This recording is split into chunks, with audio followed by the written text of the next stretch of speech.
Good evening, everybody.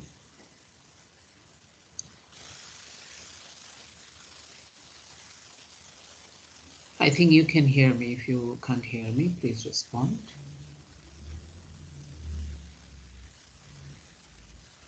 We shall start the class at 8 p.m. sharp. If you have any issues with audios and presentation, please inform me.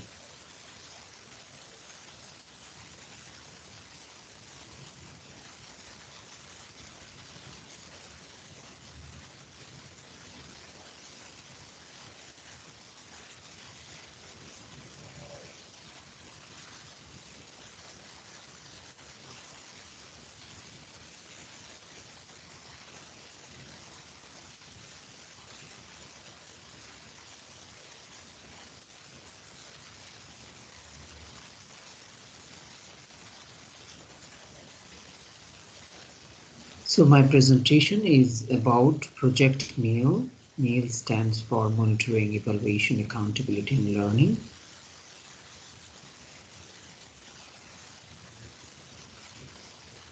This is a cover-up of 5 modules, and we shall look at the modules one by one. As it is 8 p.m., I shall start the session. Can you see the presentation?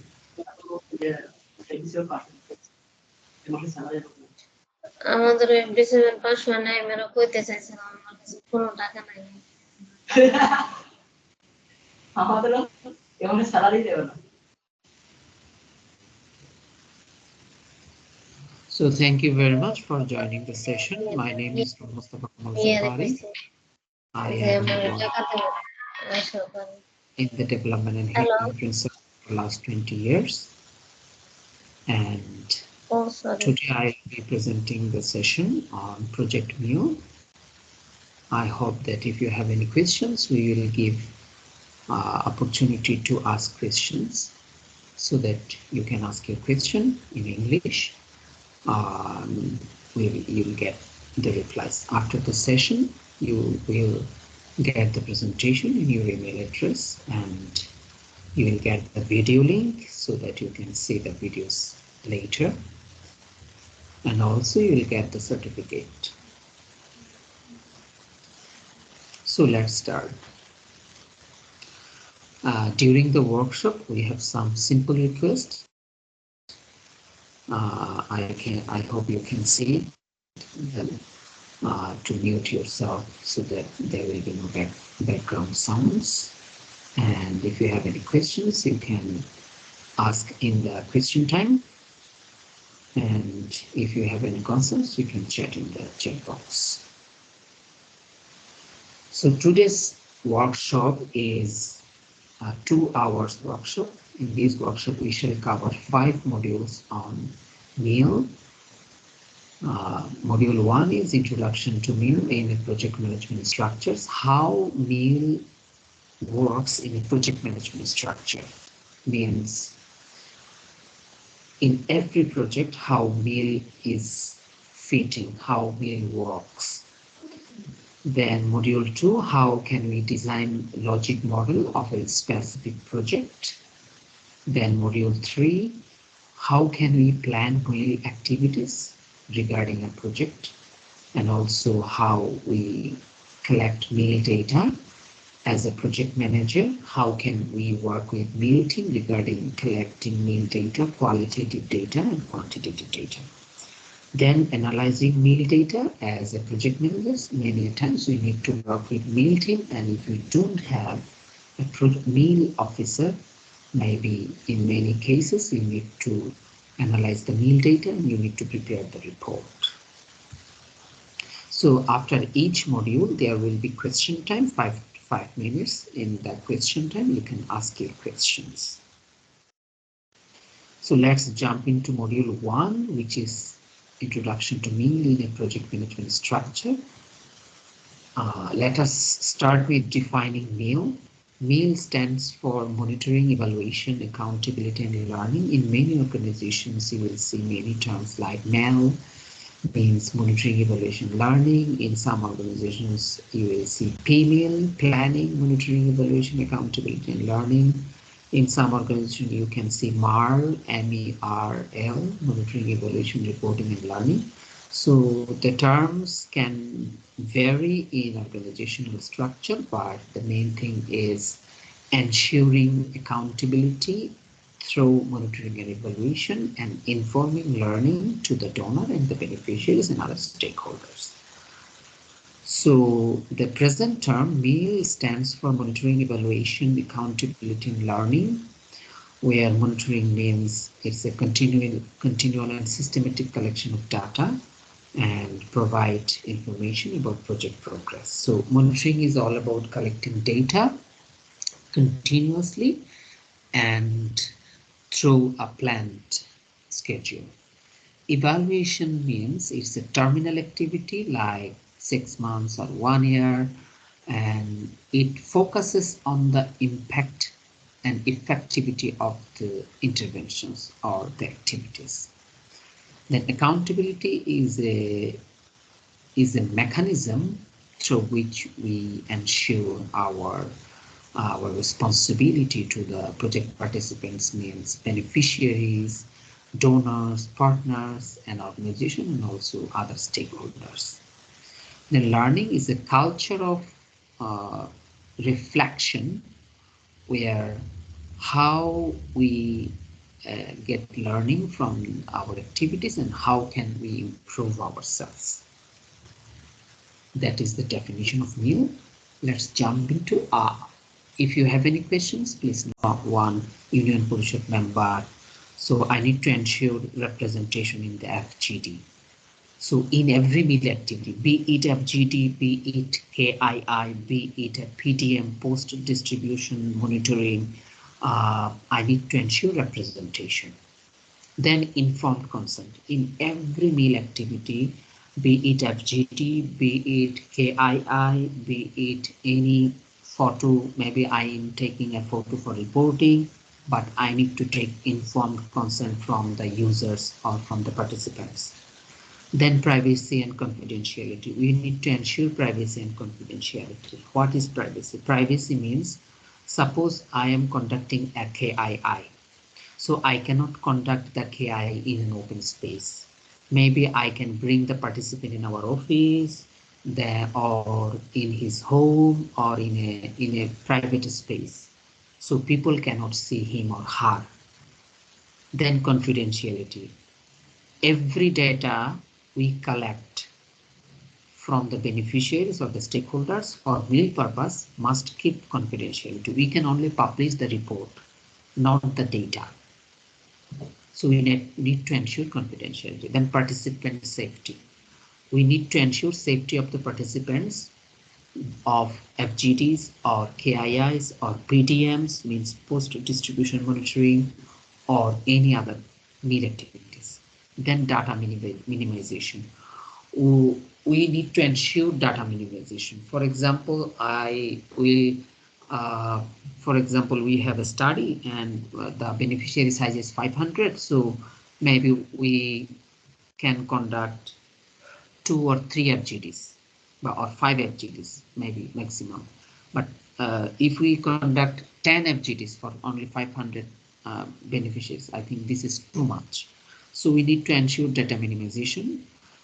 It will help us to ensure financial viability and also time and resource, everything.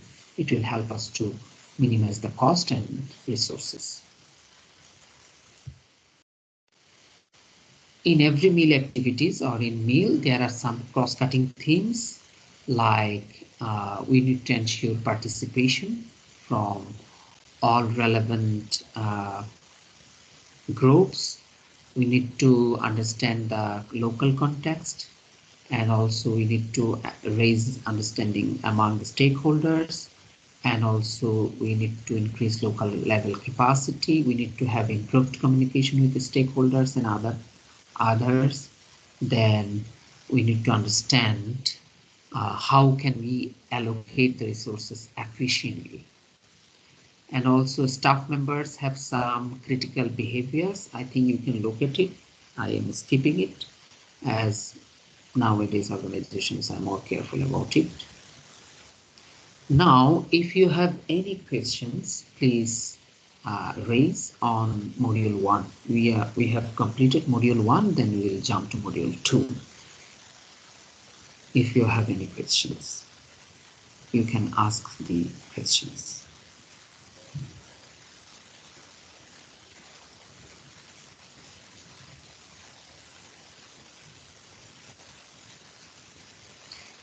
If you cannot ask the question in English, you can ask it in English. I can reply to you.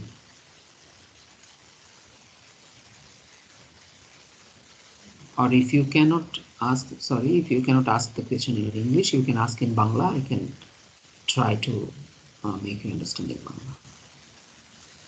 But the presentation will be in English.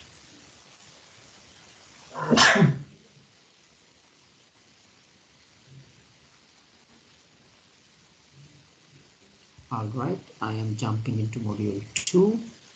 So the module 2 is about designing logic model. We know that the main foundation of a meal activity or meal is the project logic model, what we call as theory of change or result framework or logical framework or log frame. So as a project manager or as a meal officer, we need to understand this, how can we design logic model and how can we use it in our project lifetime. And there is a simple definition of logic model which is taken from Meal Pro Guide. Logic model is a systematic visual way to present a summarized understanding of a project and how it works. So it has 3 things. Number 1, it is a systematic model. It's a visual way, means we can print it, we can send it, we can put it on our wall, and also it presents how project is performing. So it shows the performance of the project. So I am showing the evolution, the development of a logic model.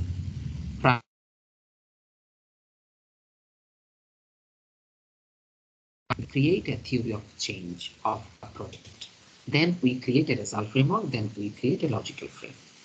Now, gradually, we will see how we develop a theory of change, then we'll see how we develop a result framework, then how we translate or interpret the result framework into a logical framework.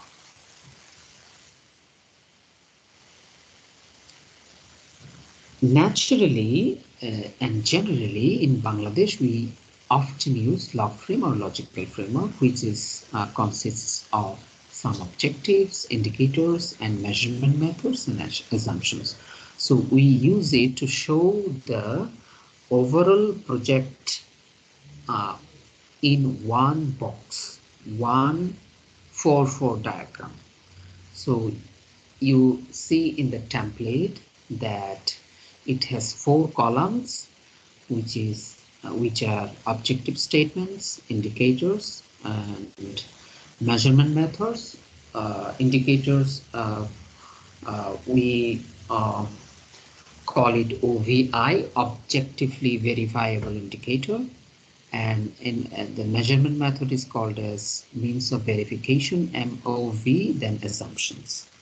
So there are different terms used by many organizations, but this is the foundational structure on which the donors redesign their logic model or log frame in their own way. In objective statement, we put first the project goal or long-term impact, then strategic objective, then intermediate result, then outputs, then activities. So in next slides, we will see it. So in this logic model, there are 2 kinds of logics: horizontal logics and vertical logics. Horizontal logics means left to right logics, like objective statement, then that objective statement, every objective statement has an indicator. Every indicator has measurement methods or means of verification, and Every objective statement, indicator, and measurement method has an assumption. In some cases, there may be no assumptions, but these are horizontal logic. In some next slides, we will see how the logics are established. Then vertical logic. Vertical logic means top to bottom or bottom to top. These are called vertical logics. Means if my lower logic is true, hold true, then my upper logic holds true. Means the logic should be established truth from bottom to up, top. Let's see, there are some explanations of horizontal logics. I think if we see the examples, we can understand it. That's why I brought you here on this slide. Let us see the logics.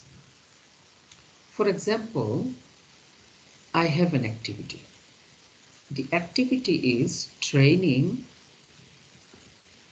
400 farmers on the use of biodegradable fertilizers or organic fertilizers. If I train 400 farmers on organic fertilizers, now what will be my output? My output will be achieved. If my output is achieved, then my intermediate results or outcome is achieved. If my outcome is achieved, my strategic objective or project goal is or long-term impact is achieved. This is called vertical logic or bottom-up logic. Now, what is horizontal logic? If activity is done and the assumption hold true. Assumption, for example, we started planning to train 400 farmers on the usage of organic fertilizers. So our monsoon season is from April to July. We target to finish the training by February or March. But suddenly there is a flood which stays for 15 days. So we cannot complete the training properly. So we have an assumption.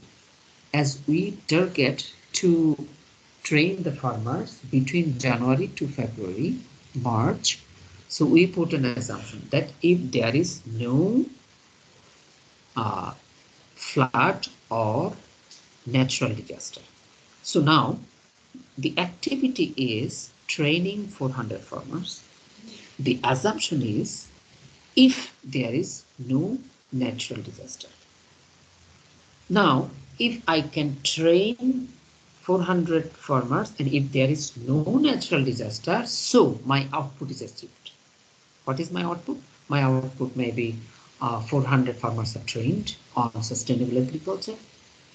So if my output is achieved, if there is no other assumptions like if there is a distribution delay, I trained the farmers, but I failed to distribute the seed on time because there was flood.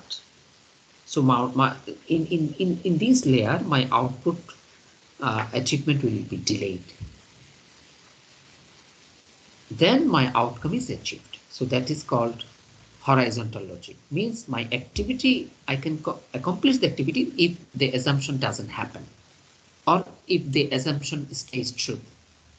Like I am planning to train 400 farmers and there was no natural disaster in January, February, March. So in April, I can say that my activity is achieved, means my output is achieved. Then if my output is achieved, my outcome will be achieved, because in activity level, I have one activity, but in output, to achieve one output, maybe I have 3 activities. So if all 3 activities are accomplished, my output 1 is accomplished. So in every outcome, there are maybe 3 outputs. If all 3 outputs are achieved, my outcome 1 is achieved. So in every goal or strategic objective or long-term impact, maybe I have 3 outcomes. If all 3 outcomes are achieved, my goal or long-term impact or strategic objective or SO is achieved.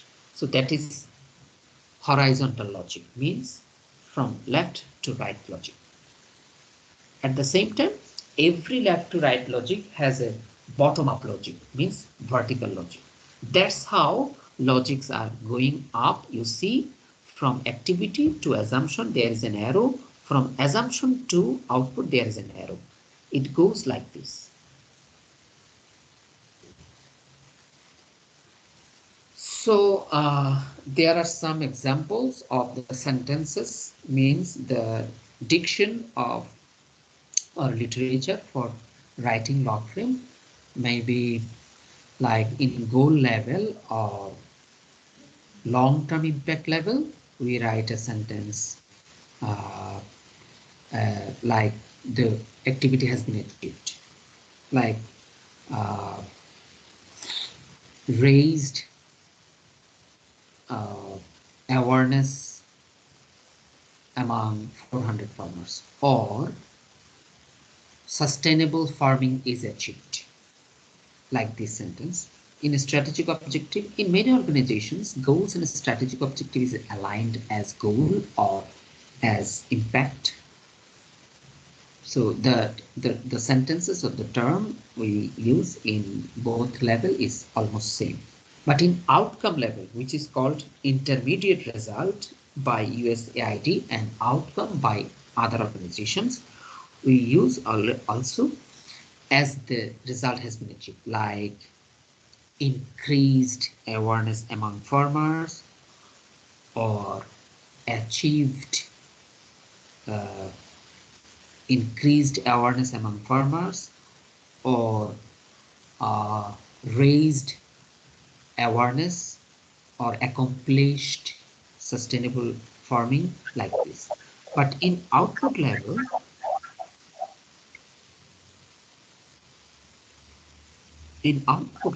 we use more simple sentences.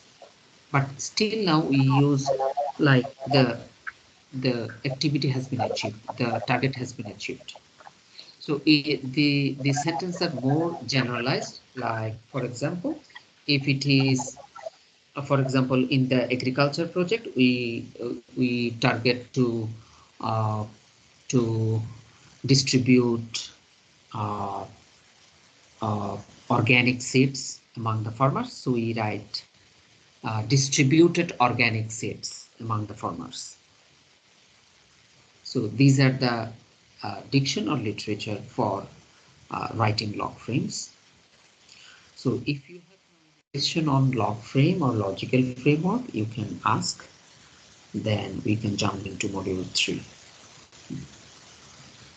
You can ask the question in Bangla if you have any problems. I will try to make you understand in Bangla.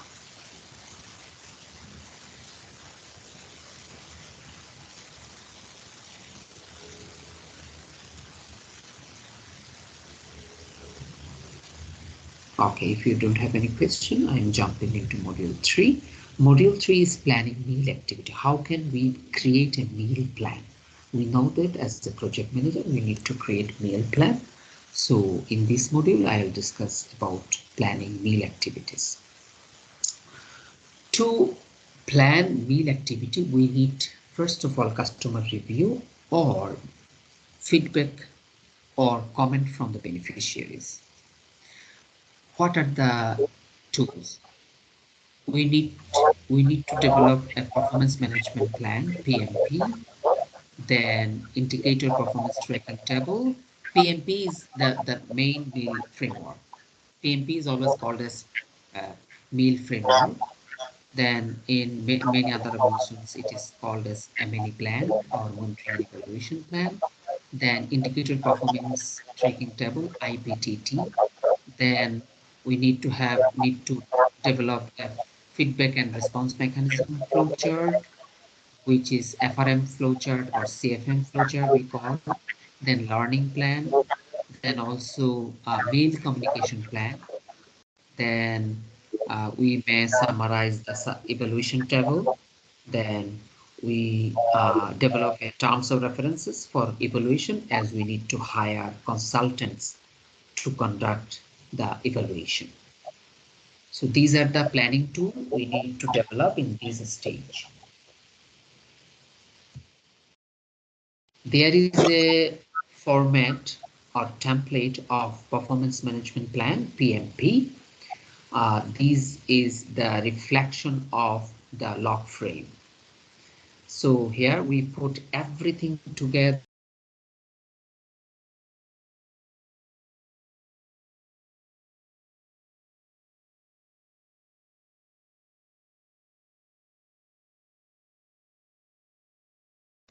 Then we have a data collection part, we have means of analysis, and also we have how we use the data.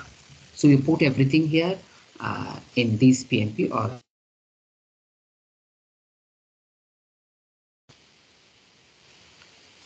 we need to collect a lot of data in the meal activity.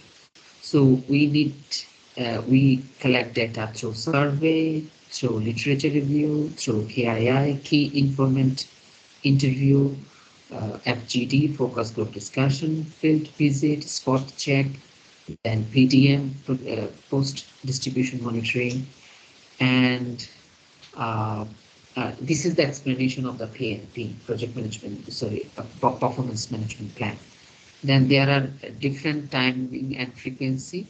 So this is decided by the donor and the project management committee of the organization. Sometimes we have some seasonal considerations for many other reasons, like for natural disaster, for emergency, and resource availability. So in the project management, performance management plan or PMP, we need to responsible who is responsible for which data collection. So and we need to put only one person's name or position. So that person will be responsible for the things. And we need to identify who will be the respondent for which activity. Means who will be the participants of survey, who will be the participants of KII, FGD. We need to plan in detail. In the means of analysis part, we need to put like if it is a quantitative analysis or a qualitative analysis. Then we need to put the subgroups of the data, and also how we use the data. Is it for report or decision making? So this is a format of IPTT, indicator performance tracking table. I hope many of you use it. This is a terminal performance tracking table. Like it can be monthly, it can be yearly, it can be quarterly. So we put the log frame here, and also we put the baseline. We put our DIP, detailed implementation plan here, and we put the target by month, quarter, and 6 month, or half yearly or yearly. Then in at the end of every month, if it is monthly, or at the end of every quarter, if it is quarterly, at the end of every 6 months, or six monthly or half yearly, we put our achievement. So it shows how we achieve the target against the set target. So, and we can put our we can see the variation, how much we achieved and what should be achieved, what we are lacking, and what are the challenges and what are the proposed solutions. So in this IPTT, we can put everything together, and we see the project performance against the outcome and output and activity. And in meal planning, CRM or FRM or CFM, complementary feedback mechanism, is very important. So we have to develop the CFM flowchart, and also we have to develop other materials, like if there is any CFM meeting, any sensitivity sessions, and budget and suggestion box or hotline numbers, we have to put everything in this plan so that we can communicate with the HR department, the finance department, the procurement department if we need to work with them, if there is any concern of them, if any activities are related to them. For example, if we have a hotline number, maybe we need to buy a mobile phone, so we need to share the plan with the procurement department and finance department for budgeting and procurement.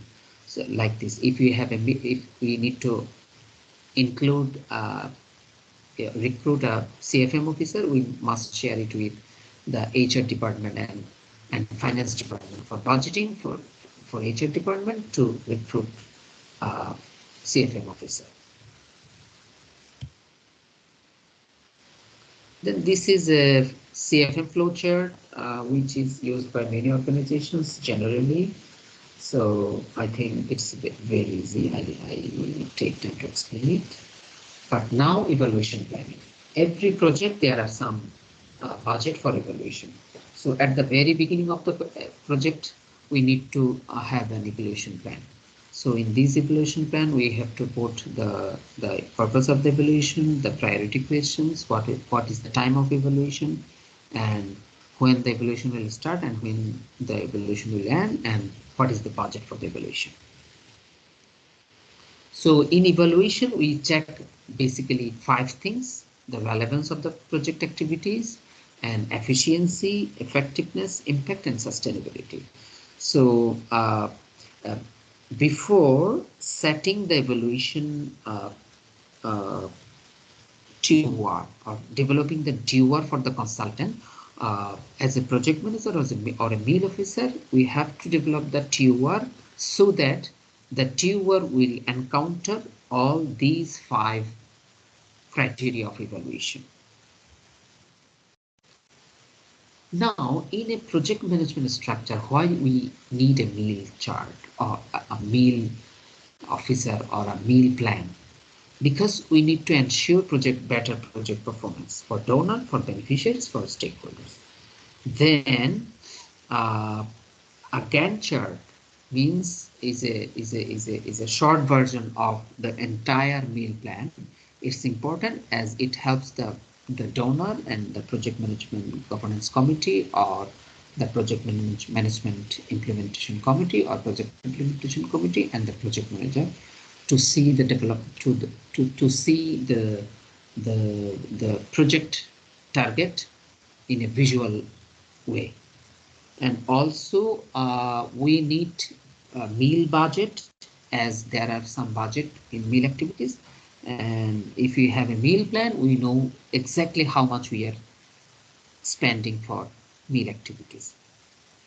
Then if we have a meal officer, we can recruit him or her if we have a meal plan, or if we have a meal focal person, we can share the entire meal scenario of the project with that shared focal person. So he or she knows the activities of the project of this meal, and he can accommodate the meal need of this project with the other projects under his or her portfolio.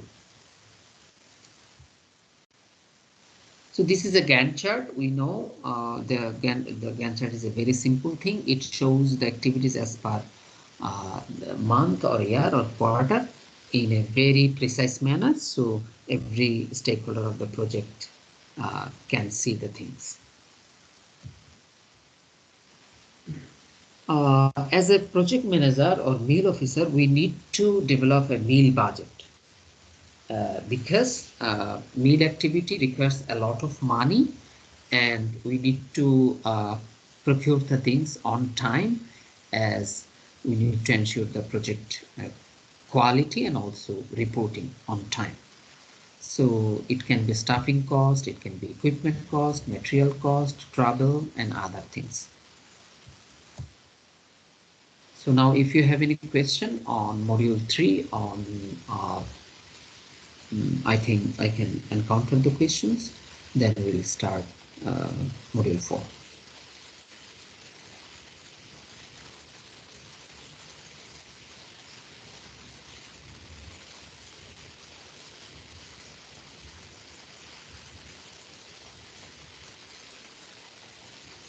Module 4 is about collecting meal data, qualitative and quantitative. We know that in a project management structure, we need to collect both kind of data, and in some projects maybe only one kind of data, in some kind of projects maybe both kind of data. So before planning about data collection, we need to ensure 5 things, some data quality standards. First of all, the validity of data, the reliability of data, the precision, how precise the data is, and data integrity, and also timeliness. So these are the most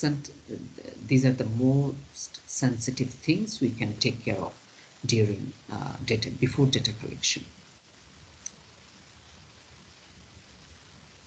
To collect data, we need to develop tools. We know that, be it a survey questionnaire, be it a semi-structured or structured questionnaire for FGD or KII or PDM. There can be a survey, there can be questionnaire, there can be some tools. So before collecting preparing a tool for collecting data, we need to ask some question ourselves: why the information is being collected, how participants were identified, how the data will be collected, how much time the data collection will take, how the data will be used, and who will have access to the data. So these are the things, and also we need to understand the informed consent principle, and also understanding confidentiality and participation of the participants in the tool. For meal data collection, tool should be very simple, clear, and jargon-free. Jargon-free means not very technical or highly verbatim languages. Then also clearly and orderly. Orderly means from easy to tough, not the toughest question at the very beginning. Then we need to put all other codes like date and location on the template, and codes, and also other codes like response code or number like this, and also code for participants, because we cannot put their name. For reporting purpose, we cannot use the name, so that we need to codify the participants.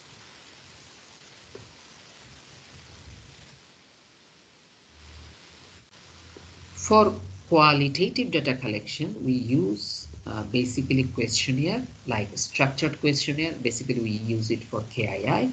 Then semi-structured questionnaire, interview. We use it also for KIIs. Then focus group discussion, which is one of the most popular qualitative data collection tool. Then yes, to use a data, finally in the field we must create some sample. Then we need to use it in the field. Now, especially for KII, FGD, and survey, we need to develop also sample for responding.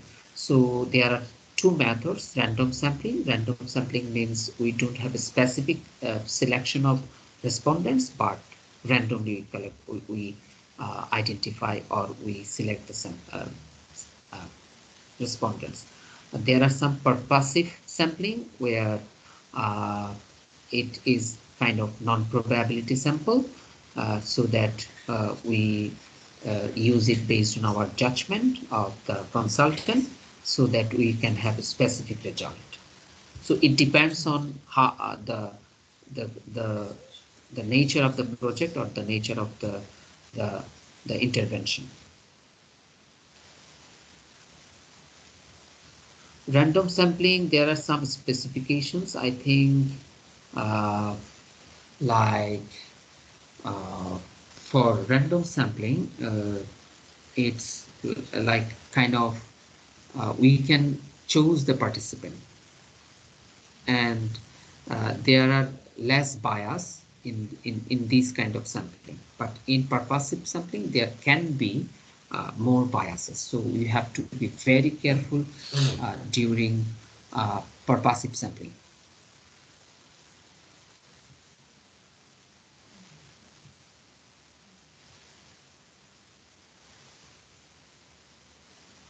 Now, how can we use the data collection tools?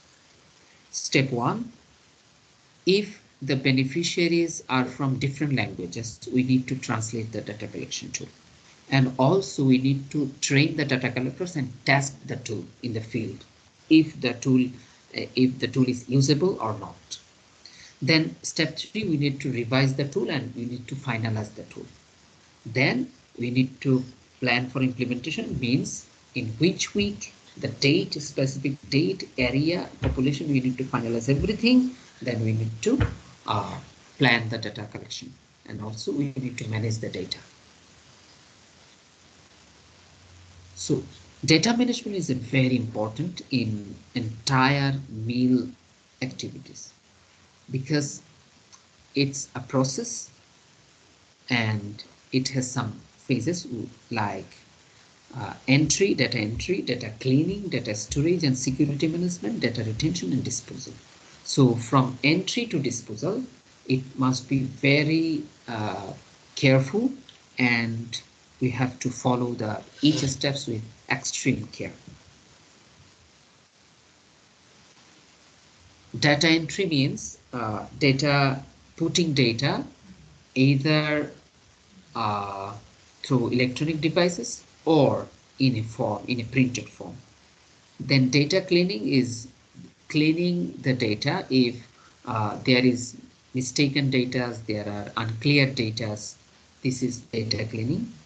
Then data storage and security. So we have to put all the clean data in one place so the data can be used for creating the findings. And in this stage, we have to put the data in a secured place or secured device with password or with locking system. Data retention, yes, we have to keep the international and national standard and donor requirements to retain the data. Like if the donor has a permission to keep the data for 6 months, but national law says that you can put the data for 3 months, so we have to follow the national guideline. And after that period of time, we have to dispose the data as per policy of the organization or national law or donor requirement. This is a process of data codification, because during reporting we cannot use the name of the participants. So there are two methods. One is anonymization, putting data or keeping data without any name, or pseudonymizations, or putting data with a key name or a code. If you have any questions, I think I can respond, then I will jump into module 5.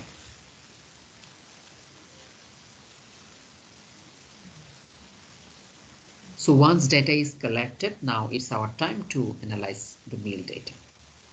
Meal data analyzing means it's a process to bringing all the data together and putting as per our hypothesized system or code to create the findings, to understand the findings. So there are some methods of data analysis. One is descriptive data analysis.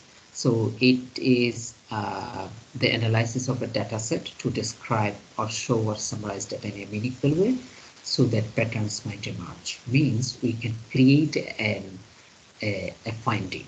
Then inferential data analysis enables you to use data from samples to make statistical generalizations. So it helps to create statistics. So in most of the evaluation activities, we need to use both type of data analysis method. So as a meal officer, I need to understand it, or as a project manager, I have to be with the project team. Maybe I cannot see all the data, but to guide the team. Variables there are two types of variables, independent variables and dependent variables. Independent variables are just what they sound like, variables that stand alone and are not changed by the other variables. You're like age, religion, ethnic group. We cannot change these variables. These are independent variables. There are dependent variables, like for example, a person walk 3 kilometers to collect water, but another person walked 5 kilometers. So these are dependent variables. So how we analyze the data? Step one, we have to put codes for each data. So there are two types of codes, deductive codes and inductive codes. Then step two, we have to index the data. Then we frame the data. After framing the data, now the data is ready to visualize or to present.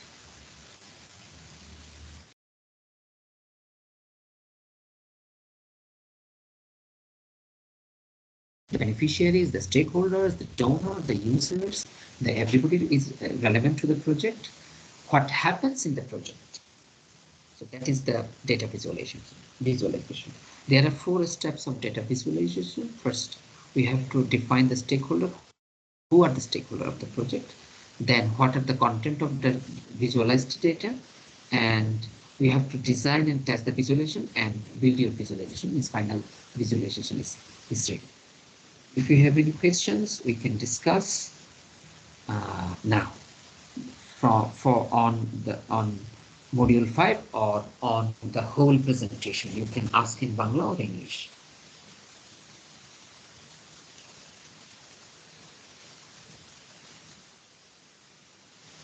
You can put your feedback or you can tell your feedback. And if you have no questions, thank you very much for joining the session. We have another session tomorrow at 8 p.m. You can follow us on social media, social networks, and thank you.